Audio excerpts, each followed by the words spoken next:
buenas tardes, estimados televidentes y radioyentes. En marzo del año 2000, justo cuando más intensa era la batalla reclamando la devolución del pequeño Elian González al seno de su familia y de su patria, se realizaron dos mesas redondas, el 3 y el 6 de marzo, que son sintetizadas en la que le vamos a ofrecer hoy en el transcurso de una hora. Se trata de las mesas en torno a la contrarrevolución y su historia.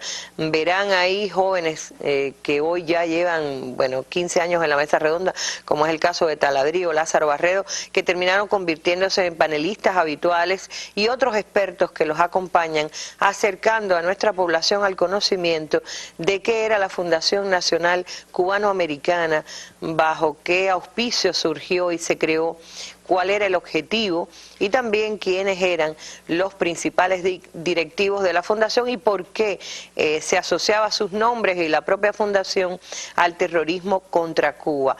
De eso hablan nuestros panelistas, que reitero, se convirtieron después en panelistas habituales, y quiero llamar la atención especialmente por la presencia en estas mesas redondas de Eduardo Dimas, una de las principales figuras del periodismo cubano, comentarista de la televisión y la radio cubanas, y quien hizo importantes aportes en estas dos mesas redondas.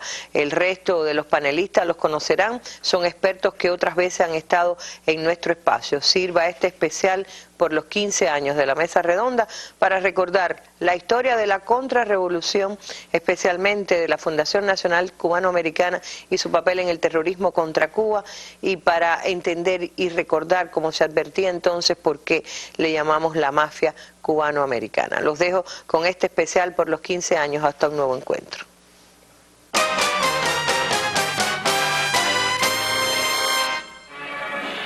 El triunfo de la Revolución Cubana el 1 de enero de 1959 significó para el pueblo de la mayor de las Antillas la conquista, por primera vez en su historia, de la independencia y la soberanía verdaderas, tras pagar un elevado saldo de 20.000 muertos en el enfrentamiento desigual contra una dictadura entrenada, armada y asesorada por el gobierno de Estados Unidos. La victoria revolucionaria supuso un golpe demoledor y muy difícil de asimilar para el Imperio del Norte. Prácticamente desde el mismo primer día del triunfo, sucesivas administraciones norteamericanas se han empeñado en destruir la revolución sin escatimar recursos y métodos. El terrorismo se convirtió desde entonces en un instrumento permanente de la política exterior de Estados Unidos contra Cuba. Ningún otro país del hemisferio occidental ha sido objeto de tantas agresiones terroristas a lo largo de los últimos 40 años como lo ha sido la isla antillana. Agresiones que van desde el sabotaje o la destrucción de objetivos civiles dentro del país, ataques piratas contra instalaciones costeras y embarcaciones mercantes y pesqueras, atentados contra instalaciones y personal cubano en el exterior, incluidas sedes diplomáticas, oficinas de aviación y naves aéreas, hasta la constante instigación a elementos subversivos a través de emisoras de radio y televisión para realizar actos de esta naturaleza contra los centros de producción y servicios, indicándoles incluso la forma de hacerlo. La verdadera naturaleza de la política estadounidense quedó fehacientemente demostrada en el programa de acción encubierta contra Cuba, aprobado el 17 de marzo de 1960 por el presidente Dwight Eisenhower, en el que se precisa: el método para lograr este fin consistirá en incitar, apoyar y en lo posible dirigir la acción dentro y fuera de Cuba por parte de grupos selectos de cubanos que pudieran realizar cualquier misión por iniciativa propia.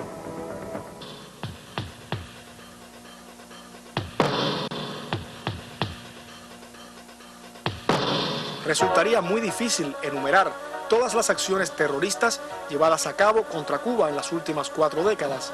Sin embargo, sería imposible obviar algunas de ellas que se caracterizaron por su magnitud y por la crueldad con que fueron planeadas y ejecutadas.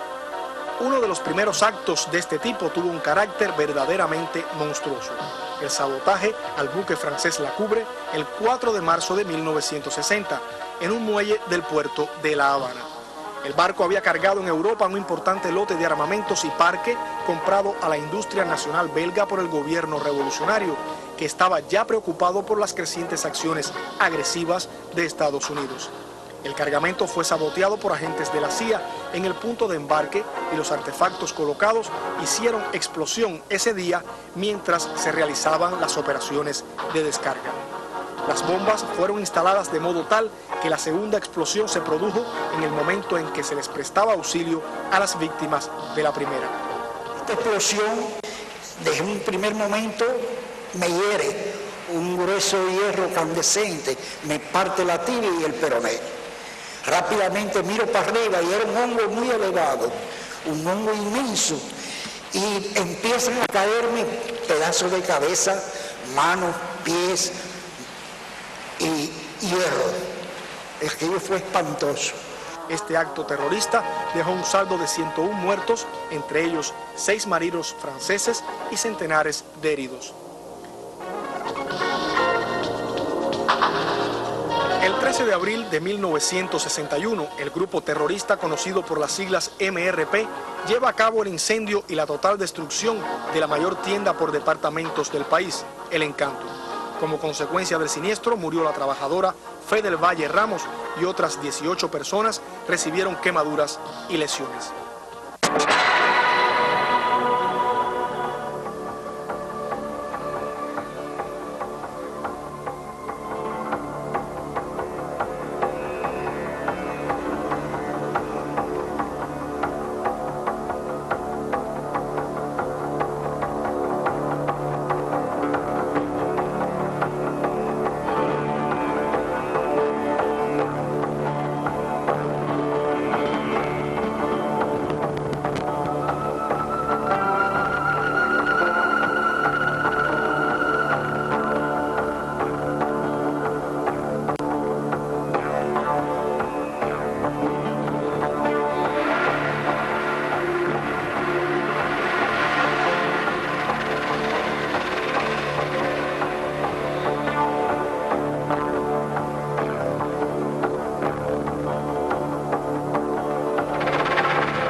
Pero sin duda el más monstruoso y repugnante acto terrorista cometido en estos 40 años fue el estallido en pleno vuelo de un avión civil de la Compañía Cubana de Aviación, ocurrido el 6 de octubre de 1976 en Barbados. En el aparato viajaban 73 personas, entre ellas 57 cubanos, incluidos los 24 integrantes del equipo juvenil de esgrima que acababan de obtener todas las medallas de oro en un campeonato centroamericano. También se encontraban 11 jóvenes guyaneses y 5 ciudadanos de la República Popular Democrática de Corea. Todos, sin excepción, perecieron. Okay, Silver, Cubana Force 5-5. Requested immediately landing. Cubana 455, you're clear to land. Roger. Cierren la puerta. The flight is 17. 27. Cubana 455, you're for emergency west. On standby. Eso es. Pégate abajo, Roger, pégate abajo.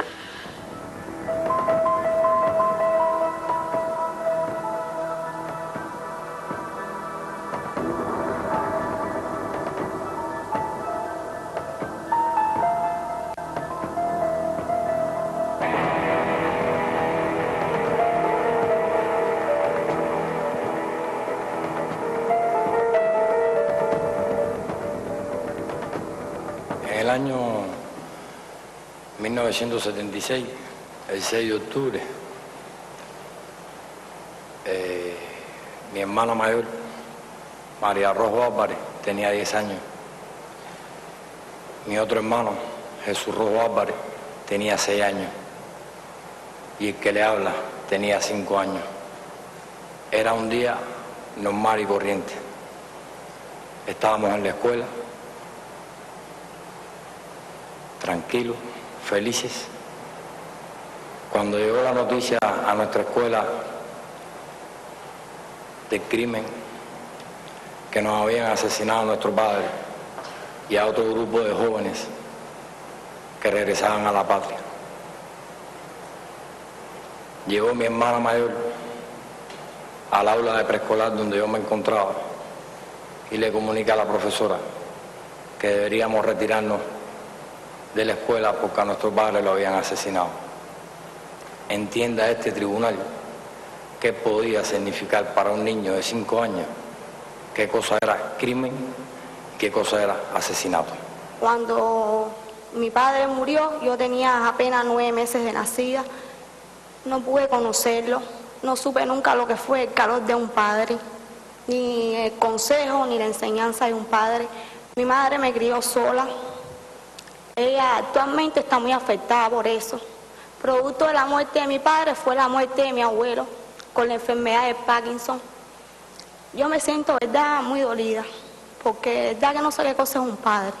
El abominable crimen fue perpetrado por 2 mercenarios de nacionalidad venezolana que habían sido contratados por Orlando Bosch Ávila y Luis Posada Carriles, 2 connotados terroristas reclutados por la Agencia Central de Inteligencia y especializados en sofisticadas técnicas de sabotaje con todo tipo de medios.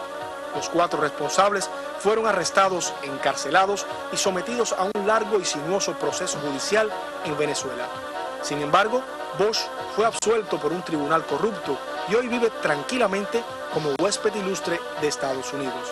Por otra parte, en agosto de 1985, Posada Carriles es rescatado por la CIA a través de la llamada Fundación Nacional Cubano-Americana de una prisión de máxima seguridad y trasladado en unas pocas horas a El Salvador, donde continuó hasta fecha reciente su carrera criminal al servicio de los amos del norte. Fue precisamente Luis Posada Carriles el que reclutó y organizó, con el financiamiento de la Fundación Nacional Cubano-Americana y la tolerancia de la administración estadounidense, a un grupo de mercenarios centroamericanos responsables del estallido en 1997 de varias bombas en hoteles y centros turísticos de La Habana, acciones en las que murió el joven italiano Fabio Di Celmo. ¿Usted fue el autor intelectual de esas explosiones? ¿Sí o no? Bueno, actor, no me digas sino actor intelectual. Usted fue el que las pensó, el que las organizó y el que mandó a la gente para que las pusieran. Yo de cualquier hecho dentro del territorio cubano en contra del régimen de La Habana me responsabilizo totalmente. Supuestamente también dice en el artículo, señor Posada, que pronto habrán noticias muy interesantes. Claro. ¿Qué significa eso? Se están gestando otros tipos de sabotaje dentro de Cuba. Yo pido justicia, nada más que justicia, o sea, entregar a este hombre sin alma, sin amor por ninguno, porque en la declaración que él hizo al New York Times, digo, pido disculpas a los familiares de Fabio, porque él se encontraba en el lugar equivocado, en el momento equivocado. Yo duermo como un niño. ¿Qué clase de hombre? Fue también Luis Posada Carriles el que planeaba realizar durante la 10ª Cumbre Iberoamericana de Panamá un nuevo atentado contra el presidente cubano Fidel Castro, una de las modalidades de terrorismo priorizadas por sucesivos gobiernos norteamericanos a lo largo de estos más de 40 años. Nuevamente, la profesionalidad y la eficiencia de los órganos de seguridad cubanos frustraron este nuevo intento contra la vida del líder de la revolución.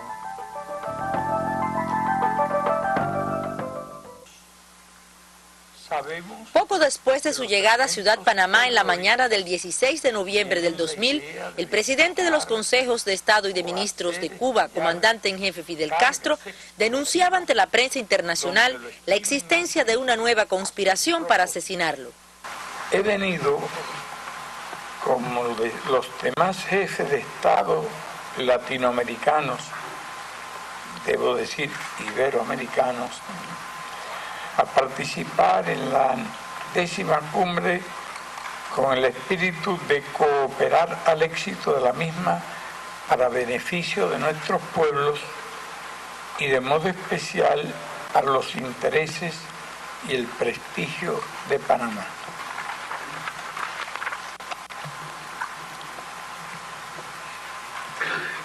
Debo cumplir, sin embargo, el deber de informarles que, como en otras ocasiones en que viajo a estas cumbres, elementos terroristas organizados, financiados y dirigidos desde Estados Unidos por la Fundación Nacional Cubano-Americana, que es un instrumento del imperialismo, y la extrema derecha de ese país, han sido enviados a Panamá con el propósito de eliminarme físicamente.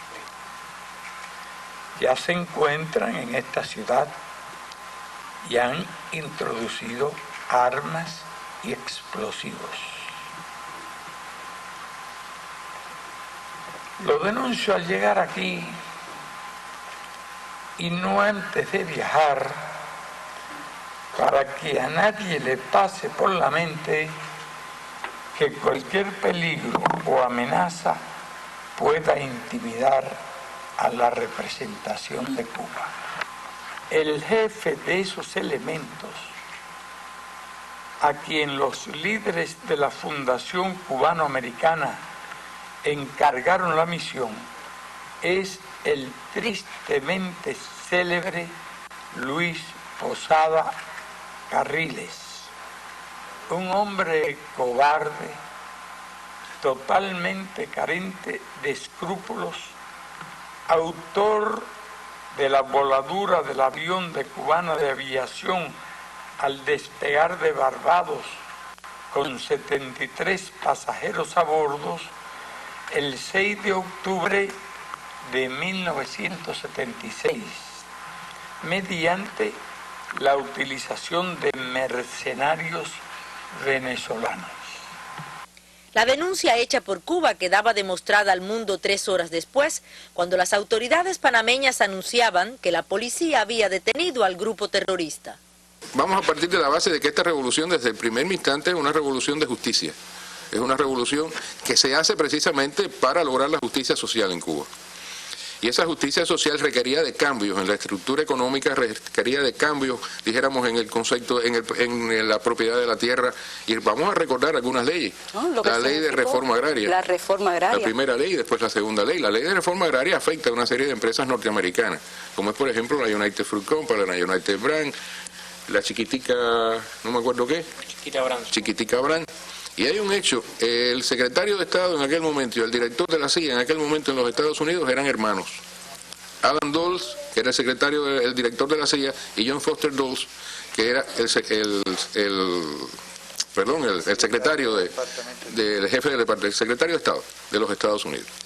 Es decir, eran hermanos y los dos tenían acciones en la United Fruit, si la memoria se afectaron sus intereses, evidentemente. Pero al margen de eso, nacionalización de la empresa eléctrica, nacionalización de la empresa telefónica y desde luego todas estas medidas que fueron recibidas con un apoyo popular enorme porque eran medidas realmente de carácter muy popular. Imagínate tú rebajar el alquiler del alquiler en un 50%, de entregarle tierras a los campesinos sin tierra. Pues son recibidas desde luego no solo por Estados Unidos sino por otras organizaciones al interior del país de una manera totalmente opuesta. Eso motiva, por ejemplo, una serie de medidas de sanción, como cuando nos quitan la cuota petrolera, es decir, la venta de petróleo, nos suspende la venta de petróleo, que automáticamente la asumió la Unión Soviética, y además de eso nos quitan la cuota azucarera. reacción de la Revolución Cubana con todo derecho. Nacionalización de todas las empresas norteamericanas en Cuba, refinerías de petróleo, todo lo que se nacionalizó en aquel momento fue en julio de 1960. El decreto fue el 6 de agosto del 60.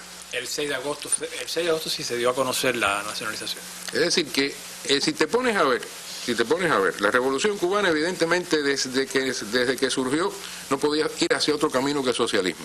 Ahora, fue acelerada, precisamente por estas medidas de represión encaminadas a tratar de destruirla. Ya vimos, bueno, todo lo que se ha planteado aquí, y este es así, a grosso modo, la situación en aquel momento. Nicanor, usted que es el especialista del tema del bloqueo, ¿tendrá que ver este tema en estos momentos, me imagino? Sí, no, en ese caso sería completar las ideas que ha expresado Dilma, porque está expresando el contexto en que tiene lugar desde el punto de vista nacional e internacional, pero bueno, en este caso el contexto nacional en que tiene lugar el desarrollo del movimiento contrarrevolucionario en Cuba oficiado por Estados Unidos. Y bueno, junto a la suspensión del suministro de petróleo, la rebaja de la cuota azucarera, las nacionalizaciones, bueno, en esa etapa cabe subrayar por lo muy significativo, además porque considero que es uno de los aspectos más polémicos, más débiles que tiene el bloqueo a Cuba desde el punto de vista de Estados Unidos, es el hecho de que a fines de septiembre ya el gobierno de los Estados Unidos, como complemento de todos los planes contrarrevolucionarios, recomienda a los ciudadanos norteamericanos no viajar a Cuba. Ya en septiembre 60. Será el 16 de octubre, será el 16 de enero de 1961 cuando prohíba viajar a Cuba. Y junto a esto, dando continuación a lo planteado por Dilma, bueno, el 18 de octubre de ese año, 1960, que el gobierno de los Estados Unidos prohíbe casi todas las ventas de mercancías a nuestro país, con lo cual ya echa a andar en gran magnitud el bloqueo a Cuba. Según la propaganda norteamericana, el bloqueo empezó el 3 de febrero de 1962. Esa es la idea que quiere inculcar Estados Unidos, pero el bloqueo empezó mucho antes. Y tenemos, bueno, el ejemplo en el hecho que el 18 de octubre, en esta fecha que habla Dilma, ya el 18 de octubre, Estados Unidos deja de vender a Cuba casi todas las mercancías. Mafia y Cuba. La mafia norteamericana, lo que se conoce como el crimen organizado en Estados Unidos, descubre Cuba durante la prohibición. Tanto gente de Al Capone como de Meyer Lansky comenzaron a destilar alcohol clandestinamente en Cuba en grandes cantidades, que se introducía en Estados Unidos. En Santa Cruz del Norte, que estaba cerca de Hershey, que es de tu tierra, ¿no? Mi tierra. Es así. Esa gran fábrica de ron, en su origen, en la puntica, había una destilería clandestina de la familia de Al Capone. Por supuesto, encuentran aquí ciertas condiciones. Ahora, segundo momento, la mafia comienza su operación más grande de la historia, que es construir Las Vegas. No le va nada bien, tienen que matar a Boxy Siegel, el que estaba al frente de eso, y Meyer Lansky, que estaba aquí, y Luciano, que había salido también hacia acá, proponen, bueno, ¿por qué? Estamos hablando de los años 50. No trasladamos Las Vegas para La Habana. Es mejor clima, mucho más bello, y vamos a tener total protección del gobierno, ningún problema. Y se organiza una reunión que cuentan que fue en la azotea del Hotel Nacional, donde vienen los grandes capos mafiosos. Buscaron, creo que el pretexto de celebrar el cumpleaños de Sinatra, que vino a La Habana también cuando aquello. Y en esa reunión participan dos gentes curiosas, el jefe de policía de Batista y un representante de la AT&T. La AT&T era dueña de la cadena de hoteles Hilton, y el jefe de policía de Batista garantizó la total protección del gobierno al traslado de Las Vegas hacia Cuba. Hay una película que reproduce muy bien esta escena. El que tenga alguna duda, en el guión de la segunda parte del Padrino, de forma un poco general, está esta reunión. Aunque está contada anecdóticamente, está esta reunión. Fue en la azotea del Hotel Nacional. Picaron un qué y todo y se repartieron La Habana entre ellos. Iban a empezar a construir hoteles, con una curiosidad histórica, desde donde está el Riviera hasta donde está el Hotel Nacional, hacia el mar. Un enorme desarrollo ahí y hacia adentro también. El gobierno de Batista se quedaba con el 15% de las ganancias. Y como regalo se le obsequió al gobierno de Batista un teléfono de oro macizo. Era la AT&T con la Hilton atrás. Segundo momento, triunfa la revolución. La revolución es clara con respecto a la mafia desde los primeros días. Se cuenta que algunos emisarios le propusieron a los jóvenes dirigentes revolucionarios que entraron a La Habana aumento de su % en las ganancias. La respuesta que se le dio fue 48 horas de plazo para dejar el país o los metían presos a todos. La mafia pierde la operación más grande de su historia en esos momentos. Segundo paso, la mafia y la contrarrevolución cubana. Bueno, Jack Bolea se refirió a algunas organizaciones auténticas, de los gobiernos auténticos que estuvieron en esos primeros grupos. Durante los gobiernos auténticos prosperó en Cuba lo que se conoció como el ganterismo. Hubo incidentes famosos de pandillas ganteriles. Muchos de esos que fueron gantes cubanos en la década de los 40 en los gobiernos auténticos pasan a formar parte de estas organizaciones porque además tenían cierta preparación militar. Y después esto va a ser importante. Tercer momento, y esto es complicado, y quiero decir por qué. En estos momentos, en estos días, hay gente que se pregunta, ¿cómo es posible que una agencia del gobierno de Estados Unidos, o sea, el FBI de Miami, conspire contra la ministra de Justicia de Estados Unidos, Janet Reno, conspire contra el propio presidente de Estados Unidos? ¿Cómo es posible eso? No, un cubano no se puede explicar eso. ¿Cómo es posible que conspiren? Bueno, esto tiene antecedentes que no es el tema de hoy, muy profundo en la historia americana. Ese país es muy complicado, son muchos poderes, pero además les quiero poner un ejemplo que mezcla a la mafia, a la CIA y a la contrarrevolución cubana conspirando dentro de Estados Unidos para demostrar que lo que pasa ahora no es nada nuevo y que puede perfectamente ser posible. Pues bien, como parte de esta obsesión contra Cuba, aún antes de Mangosta, y esto está documentado, la CIA ordena a uno de sus oficiales intermedios, se llamaba Robert Mayhew, que contacte a Johnny Rosselli. Johnny Rosselli lo iba a ver a San Giancana. San Giancana es el heredero de Al Capone, el gran capo de la mafia de Chicago. Y le dicen, queremos eliminar a Castro. La mafia inmediatamente le dice, de acuerdo, y pone lo que le quedaba de conexiones en Cuba en función de esa misión. Hay varios casos y varios planes de atentado a Fidel que fueron organizados por la mafia norteamericana, incluyendo el de las pastillas en el Hotel Habana Libre, para cuando llegara, que se congelaron en la nevera y se partieron. Todas esas y varias más fueron organizadas por la mafia. O sea, la mafia se puso en contacto con la CIA. Ahora, esto es complicado. El presidente Kennedy, a través de su padre, le había pedido a ese mismo San Giancana, antes de las elecciones, que le garantizara varios estados con el apoyo de la mafia, o sea, trucando votos y vendiendo votos y controlando votos. La mafia le dio a los Kennedy el estado de Illinois completo, que era el tercer estado más grande en ese momento. Yo sé que me voy de tiempo, no te preocupes. Yo generalmente le digo a la gente que se pasa de tiempo, yo sé. Le dio todo eso. Lo que pasa es que después el hermano de Kennedy, ministro de Justicia, le dio una persecución grandísima a la mafia y la mafia comenzó a odiar a los Kennedy también. Tercer momento, la CIA. La CIA tiene todas estas organizaciones cubanas. Ahora quiero mencionar solo un nombre, David Adler Phillips. David Adler Phillips, que llegó a ser jefe del hemisferio occidental de la CIA, fue uno de los pocos oficiales de la CIA que estuvo en Cuba antes del 59. Fue el hombre que creó Radio Swan. Estuvo en Cuba en el 58 como especialista en propaganda. Fue el hombre que creó Radio Swan.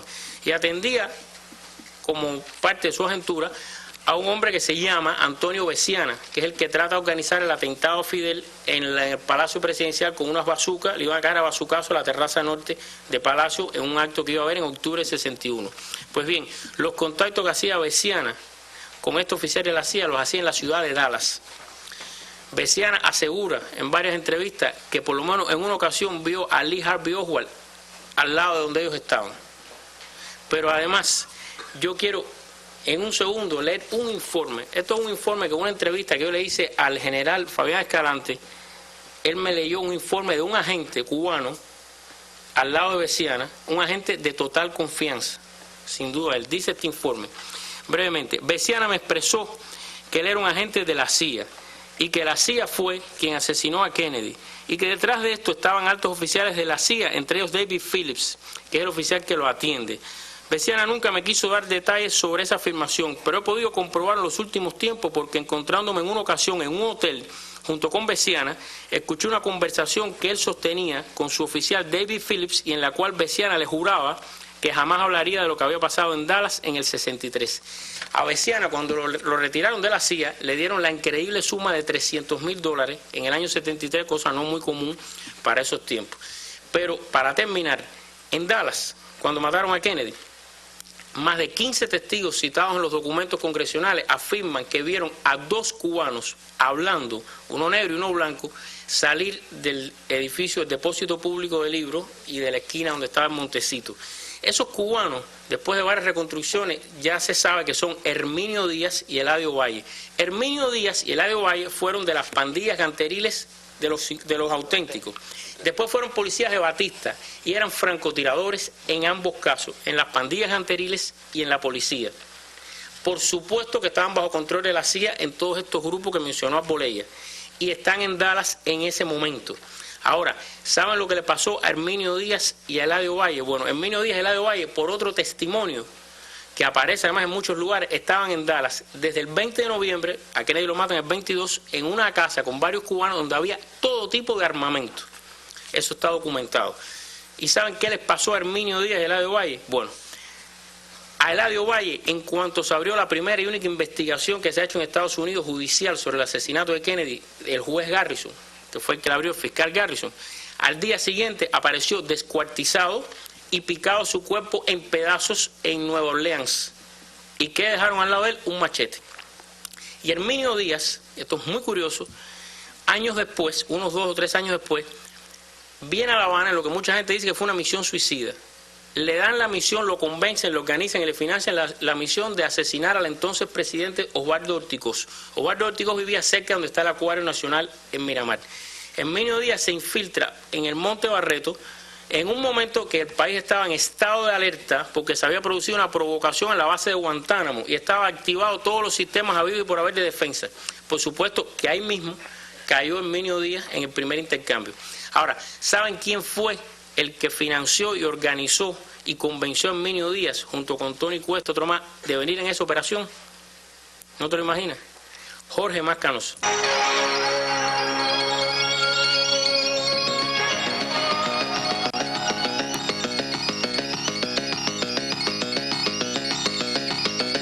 Cuando viene la campaña electoral de 1980 y la extrema derecha o los neoconservadores habían escogido a Reagan como su candidato, por su figura, yo diría que más que por sus características de actor, que por su pertenencia a esa corriente. Alguien decía aquí hace un rato que Reagan era un dinosaurio, era de los dinosaurios del Partido Republicano, es decir, era de la gente más a la derecha del Partido Republicano.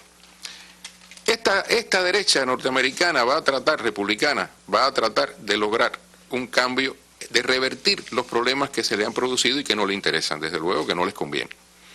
Y Reagan es la figura que aparece, dijéramos, como la figura más interesante, principal de este sector, pero en realidad había toda una serie de personeros detrás de él, que son los verdaderos, yo diría que son los verdaderos teóricos y los que verdaderamente van a impulsar esta revolución neoconservadora.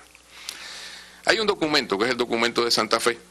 Este es un documento que traza políticas, es decir, se consideraba prácticamente la plataforma programática del gobierno de Reagan, que traza las políticas a seguir precisamente para tratar de revertir esta situación. Y con respecto a Cuba, te voy a leer un pequeño fragmento que dice: Cuba ha sido un problema para los artífices de la política norteamericana por más de 2 décadas. El problema no está más cerca de una solución ahora de lo que estuviera en 1961. Por el contrario, el problema ha crecido hasta adquirir verdaderamente peligrosas proporciones. Y otro pedacito, este es mucho más breve. Cuba tiene que pagar el precio del desafío y de su sacrílega alianza con Moscú. Es decir, esa política que se va a trazar hasta Cuba está planteada, yo creo que prácticamente en estos 2 párrafos.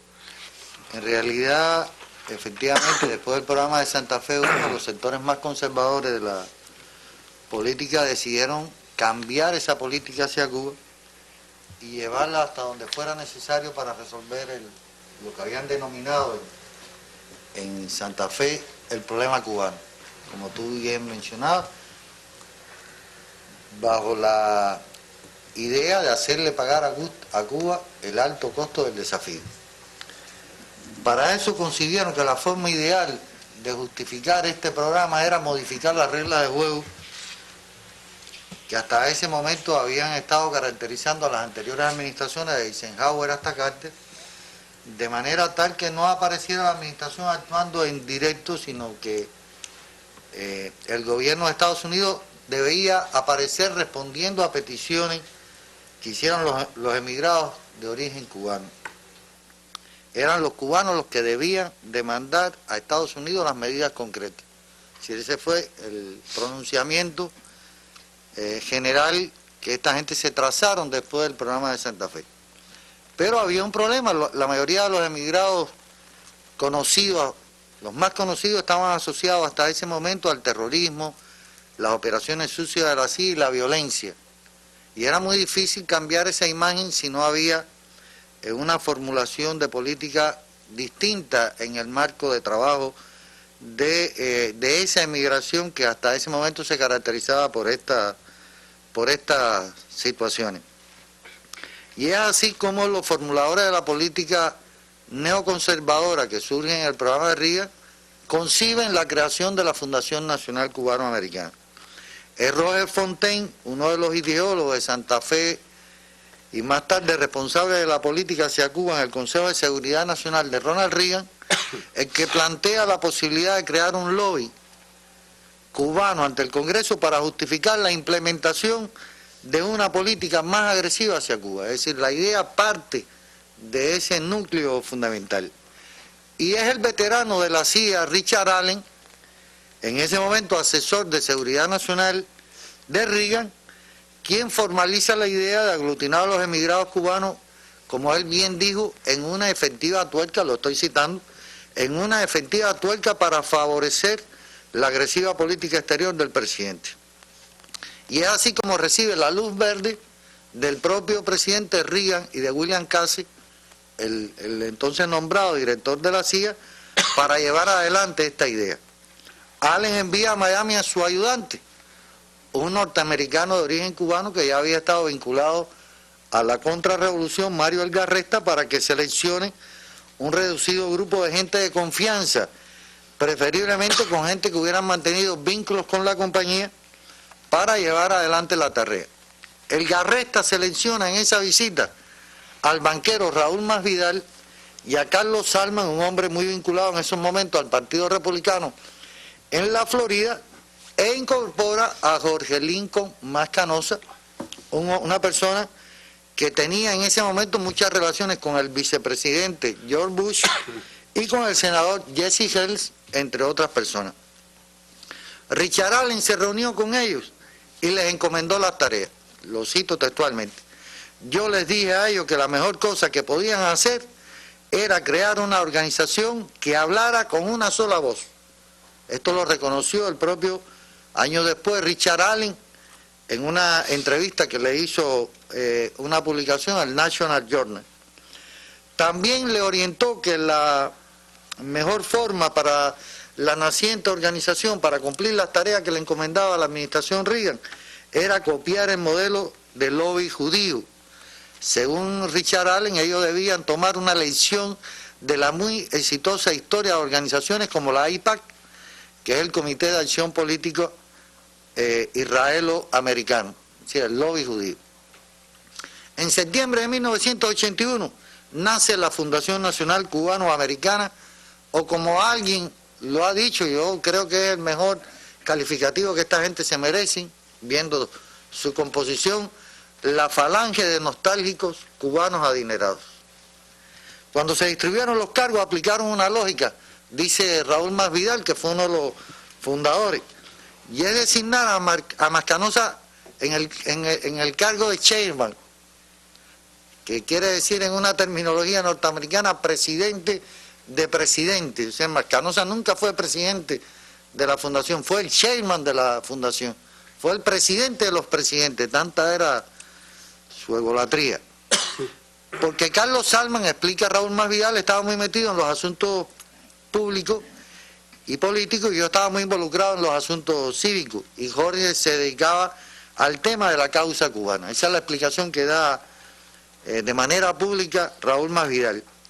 Pero esa fue una diplomática explicación, porque Mascanosa, en cuanto tomó el poder, empezó a imponer la línea de la mafia de Miami y los apartó a los dos a caja destemplada. Mascanosa y su grupo querían complacer a Washington, pero también tenían en su agenda convertirse en los regentes de Miami a toda costa y a todo costo. La fundación comenzó así una lucha por el poder y empezó a apartar a las corrientes que se desenvolvían fuera de Miami o que no respondieran a estos intereses, fundamentalmente a ciertas corrientes que venían de Washington. Así, por ejemplo, el primer director ejecutivo de la fundación es un hombre que tiene más vínculos que todos ellos juntos en el acceso al público de Washington, que es Frank Calzón, el actual famoso director de Freedom House. Y este hombre inmediatamente empieza a tratar de imponer una posición política que no fuera tan permeado del terrorismo, que diera la imagen que querían los norteamericanos. Bueno, Mascanosa y su combo logran deshacerse de este hombre por conducta impropia, fue lo que dijeron. Inmediatamente lo sustituye otro de los directores, Font, un hombre joven que había sido, José Antonio Font, había sido miembro de los grupos contrarrevolucionarios de la organización Abdala, era otro de los intelectuales de carrera de Washington, pero inmediatamente renunció a las pocas semanas cuando propuso democratizar el proceso de la toma de decisiones dentro de la fundación. Y Mascanosa lo llamó y le dijo, aquí la democratización es la que yo diga, e hizo que Font renunciara, lo obligó a renunciar. Eso le pasó también a José Sorzano, que salió amigablemente rompiendo con la mafia para aceptar un cargo en la administración. Mascanosa quiso entonces probar con una anglo-norteamericana, con la señorita Jacqueline Tillman, que venía también del Consejo de Seguridad Nacional de la administración Reagan, y realmente esta mujer, en cuanto llegó allí, se dio cuenta de los métodos mafiosos de la FNCA, inmediatamente también renunció, y es así como se decide ya por la mafia realmente entronizar en toda la organización el comportamiento de los viejos muchachos de la estación Jim Wade, y es donde Mascanosa reúne a su grupo y decide que hay que jugar al duro en la toma de Miami y nombra como presidente de la fundación al señor Pepe Hernández. Entonces al final lo que hicieron fue convertir a los terroristas en políticos. Ellos hicieron una transformación de política, no fueron ellos, fueron los norteamericanos realmente los que hicieron lo que nosotros pudiéramos decir la operación travesti, transformar a los políticos, a los terroristas en políticos, pero realmente eso nunca se pudo lograr. Como se verá a lo largo de este programa, en distintos momentos esta gente siempre fueron a las andadas. En el caso de la Fundación Nacional Cubanoamericana, nosotros debemos hablar de una organización norteamericana. Como explicaban tanto Dimas como Lázaro, la Fundación Nacional Cubanoamericana surge en el contexto de la ofensiva neoconservadora norteamericana, que fue un proceso político muy abarcador. Y esta organización a la larga aportó a este sector neoconservador de los Estados Unidos aparte de esto que se planteaba, o sea, de la justificación de una política hacia Cuba, fue capaz de aportar a ese sector dos cuestiones que para ellos resultaban muy importantes en ese momento, que era el acceso al Estado de la Florida y el acceso al movimiento hispano norteamericano, los cuales hasta ese momento habían estado prácticamente vedados, si no vedados, bastante disminuidos para el caso de los republicanos y particularmente para los conservadores norteamericanos. La Fundación Nacional Cubanoamericana surge como una organización integrada orgánicamente al sistema norteamericano para influir en la opinión pública norteamericana y en el sistema político norteamericano. Y está integrada por individuos que ya a esa altura están totalmente asimilados al sistema o a la sociedad norteamericana. Este proceso de asimilación es un proceso muy normal que han seguido todas las inmigraciones en los Estados Unidos y en cualquier parte. Muchas veces incluso resulta fuera de la voluntad hasta de las personas. Pero en el caso de los individuos que pasan a formar la Fundación Nacional Cubanoamericana, este proceso de asimilación tiene un componente ideológico muy importante, que es la mentalidad platista que había caracterizado a la burguesía cubana a lo largo de todo el período republicano. Esa mentalidad platista influye en la visión desmeritada que tiene la fundación del pueblo cubano e influye también en su proyecto y sus objetivos hacia Cuba. Yo diría que siguiendo el buen sentido del término, en el caso de los hombres que pasan a formar la Fundación Nacional Cubano-Americana, se anexaron por voluntad propia a los Estados Unidos. Yo creo que es importante a los efectos del entendimiento de lo que es la Fundación del Pueblo, que fue el grupo de Fonbeni. Después que regresaron los mercenarios de Girón, los derrotados mercenarios de Girón regresaron a Estados Unidos, se integraron en la primavera del 63 en campamentos de entrenamiento en Fort Benning. Y ahí se unieron un grupo selecto de estos mercenarios, alrededor de 191 mercenarios que participaron en infantería, participaron en la Marina de Guerra, participaron en los cuerpos de marines, y hay personajes que sucintamente relataré. Por ejemplo, ahí participaron Pedro Acebo, que fue también jefe de los grupos de misiones especiales de la CIA en Centroamérica, que participaron en acciones terroristas contra Cuba. Tenemos a Silas Cuervo Castillo, que es un íntimo amigo de Luis Posada Carrilli. Tenemos a Higinio Díaz Jané, que bueno, fue que se habló en el programa pasado, que fue el timonel del bloqueo a Cuba. Está Antonio Iglesias Pon, uno de los miembros ejecutores de lo que fue el ataque a Boca de Samar contra Cuba. Armando López Estrada, que se hizo famoso en 1977 cuando declaró en el documental del periodista norteamericano Bill Moyer, el ejército secreto de la CIA, declaró que era importante matar a los comunistas en Cuba, pero era mucho más importante matar a los niños, ya que serían peor que sus propios padres. O sea, terroristas como estos son los que se encuentran en Fort Benning.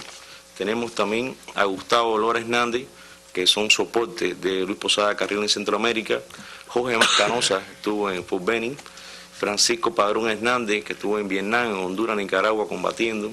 Juan Evelio Poma Encía, jefe de la escolta de Jorge Masanto, también, y dueño del segundo, o sea, uno de los fusiles que participaron, fueron utilizados en el intento de atentado al comandante jefe Margarita. Está Billy Schultz Álvarez, que estuvo en Vietnam, en el Congo, y uno de los personajes representativos y más destacados en lo que es Hermanos al Rescate.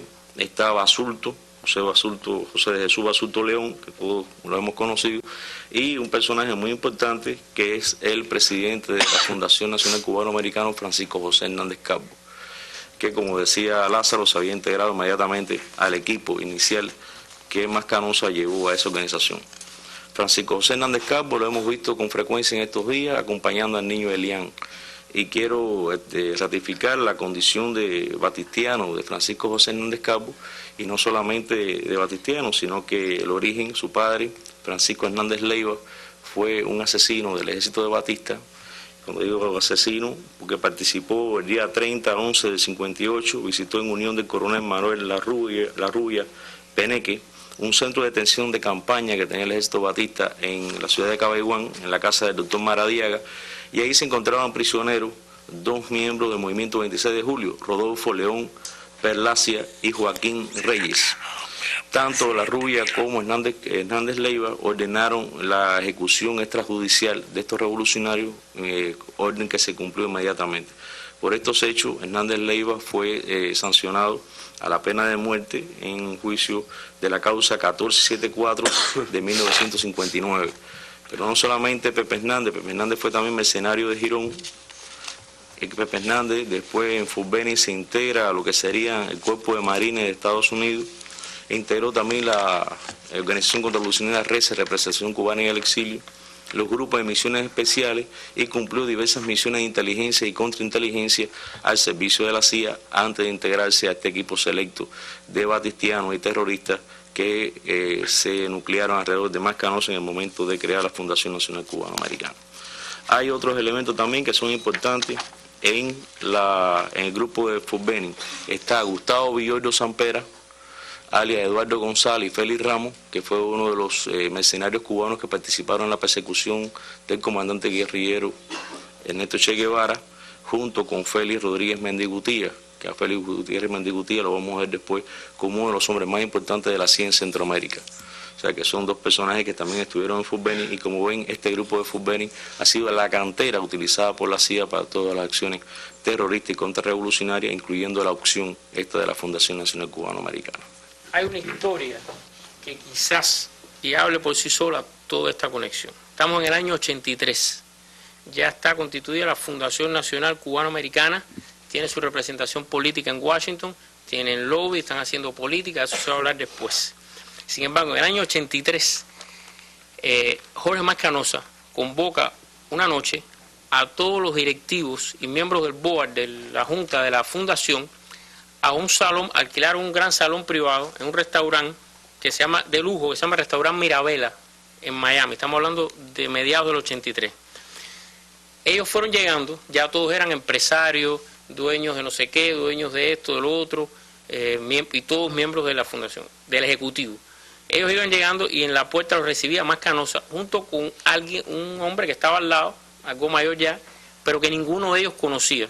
Mascanosa los iba saludando, ellos iban entrando, etc. Cuando estaban todos dentro del salón, Mascanosa hizo la presentación y dijo, bueno, quiero presentarle aquí a el señor Theodore Shackley. Y todos se quedaron así, no sabían todavía quién era. Y el hombre se empieza a reír, empieza a sonreír. El problema es que él los conocía a todos, uno a uno, porque Theodore Shackley, que había sido llamado nuevamente por la administración Reagan, fue el jefe de la estación de la CIA, GM Wave, y todos ellos habían sido sus agentes. Jorge Mascanosa es una gran leyenda. Cuando uno empieza a buscar todos los elementos, él se fue haciendo de leyendas en distintas facetas.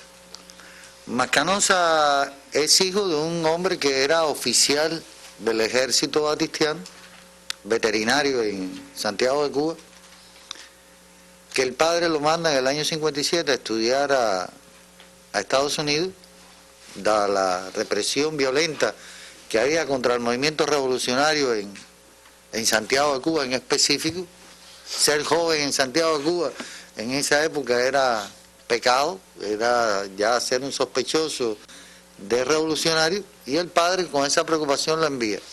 Mascanosa regresa en los primeros días de enero del 59 y trata de fabricarse entonces una leyenda para tener participación en el movimiento revolucionario. Trata de disputar en la Universidad de Oriente, en la dirección de la Federación Estudiantil Universitaria, y es derrotado ampliamente por los jóvenes que el movimiento 26 de julio había llevado en la candidatura, y a partir de ahí comenzó su resentimiento. Él se incorpora por vínculo con la familia Bacardí, apunto este elemento importante porque es necesario tenerlo en cuenta para a posteriori. Se incorpora a una organización contrarrevolucionaria y es detenido a principios de 1960. Es detenido por actividad contrarrevolucionaria. Hay un compañero que llega a la unidad, lo encuentra a un joven, y tú porque está preso, no habían elementos concisos y precisos para tenerlo preso, y por error lo liberan. Y él inmediatamente pasa a la clandestinidad y sale del país. Él se levantó una gran aureola de que lo habían torturado, de que se había fugado, había sido el Superman en aquella unidad del ejército rebelde en aquellos tiempos. Y sale el 1 de julio de 1960 con destino a Estados Unidos. En cuanto llega a Miami, el primer contacto de Mascanosa, uno de los primeros contactos, es Félix Rodríguez. Félix Rodríguez, que como ya se habló, fue uno de los protagonistas del Irán Contra, es el oficial de la CIA que está en el momento del asesinato, tiene que ver con el asesinato del comandante Ernesto Che Guevara, y el Gato, o sea, como se apoda a Félix Rodríguez, lo capta para una misión que la CIA está preparando, se está organizando la Brigada Mercenaria de Playa Girón, y la CIA ha decidido crear un grupo reducido de contrainteligencia dentro de la brigada. Y Félix Rodríguez es el encargado por la CIA de captar a los miembros de ese grupo. Uno de los que capta para integrar ese grupo es a Jorge Mascanosa. Y Félix Rodríguez lo lleva entonces a Texas para presentárselo al jefe de la CIA, al norteamericano que la CIA había nombrado para enrolar al grupo. Este jefe de la CIA se entrevista con Mascanosa, entabla conocimiento con él, lo acepta a partir de esa conversación y desarrollaría con Mascanosa después una relación muy amistosa. Mascanosa siempre le iba a agradecer a Félix Rodríguez el haber tenido la oportunidad de integrar ese grupo, porque el jefe de la CIA que capta a Mascanosa y lo ingresa a la Agencia Central de Inteligencia se llama George Herbert Walker Bush, quien años más tarde sería el director de la Agencia Central de Inteligencia, años más tarde sería el vicepresidente de los Estados Unidos y años más tarde sería el 41 presidente de los Estados Unidos. Es decir, el empate, Mascanosa logra empatarse con un sector importante de la derecha más conservadora de Estados Unidos desde los primeros años de la década del 60. Es decir, trató de organizar siempre expediciones, de comprar a la gente, a los incautos, de pagarle para que vinieran en esas expediciones. Trató de comprar, un B-26 que no pudo para bombardear La Habana y la refinería de Santiago de Cuba, tenía obsesión con Santiago, que no pudo llevarse a cabo porque no encontró en ese momento desde dónde operar. Trató de comprar, de artillar con cohetes a una lancha rápida para tratar de disparar cohetes sobre la capital. Embarcó en la historia esta a Tony Cuesta, que tú contaste que terminó en el enfrentamiento en el Monte Barreto, el famoso Tony Cuesta, ya fallecido, es el que embarcó en la aventura al comandante Yarey, el famoso caso de Oriente, a fines de la década del 60, 69, si mal no recuerdo. Es el hombre que Orlando Bosch propone como dirigente máximo de RECE, cuando Bosch, a fines de los 60, se retira de RECE por instrucciones de la CIA para desarrollar el proyecto de organización del CORU, la Coordinadora de Organizaciones Revolucionarias Unidas, que tuvo un largo historial en ese momento, en esa década del 70, y en fin, empieza a organizar, a nuclear a un grupo de terroristas por instrucciones de la CIA para tratar de darle una organicidad, tratar de lograr una unión que en definitiva nunca se logró. Este es el personaje en su pedigrí como terrorista, vuelvo y digo, toda su caracterización es en los manejos de la retaguardia, el clásico Capitán Araña, no estamos exagerando, no son epítetos realmente gratuitos, es la realidad.